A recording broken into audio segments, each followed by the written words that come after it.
latar belakang Perang Dunia. Perang Dunia berpunca daripada perkembangan nasionalisme dalam kalangan negara Eropah yang membawa persaingan antara kuasa imperialis untuk mempertahankan kepentingan masing-masing.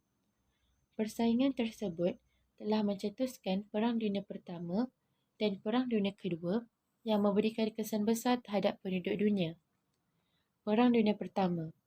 Perang Dunia Pertama berlaku dalam kalangan negara di Eropah termasuk Empayar Uthmaniyah. Antara faktor yang mencetuskan Perang Dunia Pertama termasuklah persaingan kuasa imperialis, pembentukan Pakatan Ketenteraan dan konflik di rantau Balkan. Pertama, persaingan kuasa imperialis. Perkembangan revolusi industri menyebabkan berlaku persaingan dalam kalangan kuasa imperialis di Eropah. Mereka bersaing untuk mendapatkan tanah jajahan bagi memperoleh bahan mentah seperti arang batu, petroleum dan biji timah serta memasarkan hasil industri. Persaingan tersebut membawa permusuhan antara kuasa imperialis di Eropah seperti Perancis dan Jerman. Kedua, Pakatan Ketenteraan. Permusuhan antara kuasa Eropah membawa pembentukan Pakatan Ketenteraan seperti Pakatan Kuasa Tengah dan Pakatan Bertiga. Kewujudan Pakatan Ketenteraan menyebabkan ketidakstabilan politik berterusan di Eropah. Seiring dengan persaingan mendapatkan tanah jajahan, negara dalam pakatan turut bersaing menghasilkan senjata moden dan sedia berperang bagi mempertahankan kepentingan masing-masing. Ketiga, krisis rantau Balkan.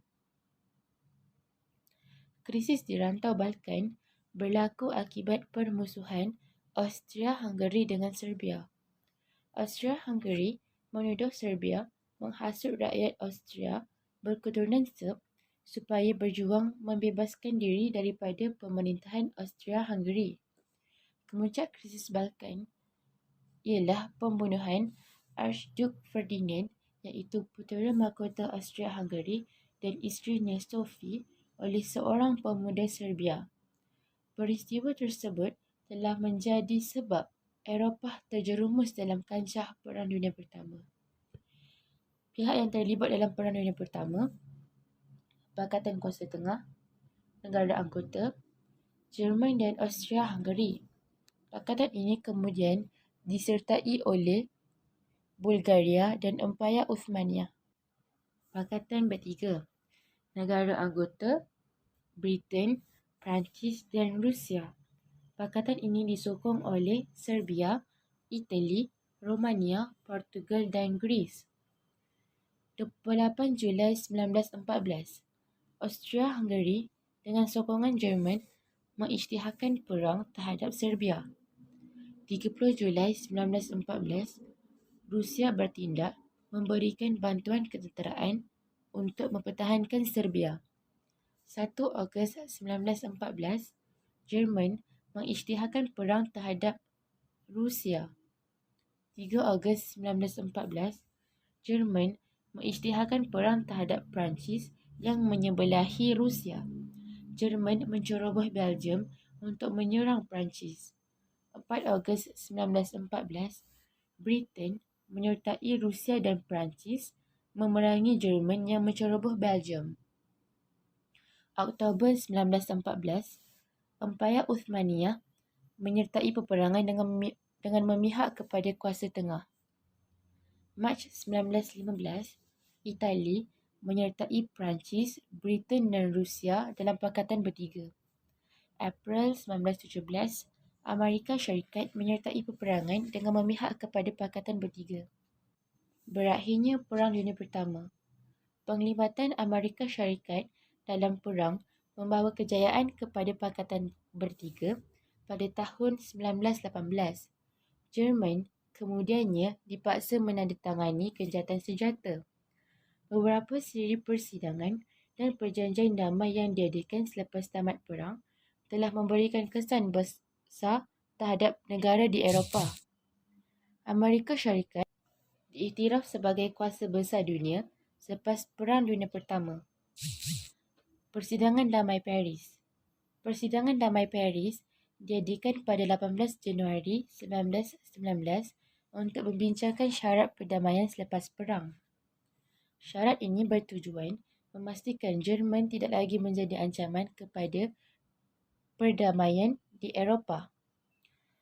Persidangan tersebut melahirkan Deklarasi 14 Perkara Woodrow Wilson, iaitu cadangan Presiden Amerika Syarikat sebagai asas perdamaian. Deklarasi ini merangkumi dua prinsip utama, iaitu penentuan nasib negara oleh rakyat sendiri dan sepadan negara berasaskan bangsa. Perjanjian Versailles. Perjanjian Versailles ditandatangani antara Pakatan Bertiga dengan Jerman pada 28 Jun 1919. Berdasarkan perjanjian tersebut, Jerman dikendaki pertama, bertanggungjawab terhadap kemusnahan akibat perang. Kedua, membayar pampasan kepada Pakatan Bertiga. Ketiga, mengahadkan saiz angkatan tentera. Keempat, menyerahkan wilayah dan tanah jajahan kepada Pakatan Bertiga. Perjanjian Versailles juga menetapkan penubuhan Liga Bangsa-Bangsa untuk menggalakkan keamanan dan kerjasama antarabangsa. Kesan Perang Dunia Pertama. Perang Dunia Pertama memberikan kesan besar terhadap negara Eropah. Negara kita turut terkesan akibat perang tersebut. Kesan pertama, keruntuhan pemerintahan beraja. Perang Dunia Pertama telah menamatkan sistem pemerintahan beraja di Jerman, Austria-Hungary, Rusia dan Empayar Uthmaniyah. Kerajaan Republik Jerman didirikan apabila Kaisar Wilhelm II terpaksa turun tahta dan mendapatkan perlindungan politik di Belanda. Empayar Austria-Hungary di bawah pemerintahan dinasti Habsburg berakhir apabila timbul pemberontakan di wilayah yang dikuasainya. Revolusi yang tercetus di Rusia menumbangkan pemerintahan beraja Tsar Nicholas II dan kerajaan komunis pertama di dunia terbentuk di bawah pimpinan Vladimir Lenin. Khalifah Empayar Uthmaniyah, iaitu Sultan Mehmed V, digulingkan dan kerajaan Turki bercorak republik diketuai oleh Mustafa Kemal Atatürk. Kedua, kemunculan negara baharu. Keruntuhan Empayar Austria-Hungary melahirkan negara baharu seperti Austria, Hungary, Czechoslovakia dan Yugoslavia. Perpecahan Empayar Rusia membawa kepada penubuhan negara baharu seperti Poland, Estonia, Latvia dan Lithuania. Perpecahan Empayar Uthmaniyah menyebabkan muncul negara baharu seperti Lebanon, Syria dan Iraq. Kesan terakhir iaitu kesan terhadap negara kita. Bagi menyekat kebangkitan orang Melayu, Raja-Raja Melayu diminta menandatangani perisytiharan perang yang menyokong dan memberikan taat setia kepada British. Pelbagai undang-undang yang berkaitan dengan perang diluluskan oleh pentadbiran British, termasuk memperuntukkan kuasa Pesuruhjaya Tinggi British untuk meletakkan negeri Melayu di bawah undang-undang tentera jika keadaan memerlukan. Kemakmuran ekonomi negeri Melayu juga dimanipulasi oleh British. Wang hasil biji timah dan getah digunakan untuk membiayai operasi British dalam Perang Dunia Pertama. Info. Antara undang-undang berkaitan dengan perang yang diluluskan. Pertama, to vest in the High Commissaire Exceptional Power in Time of Public Emergency Enactment 1914. Kedua, the Trading with Enemy Enactment 1914. Dan yang terakhir, yang ketiga, the Naval and Military News Emergency Enactment 1914. Kesimpulannya, Perang Dunia Pertama memberikan iktibar kepada kita tentang kepentingan keamanan dunia. Namun begitu, perdamaian yang dicapai hanya bersifat sementara. 20 tahun selepas itu, Perang Dunia Kedua pula meletus.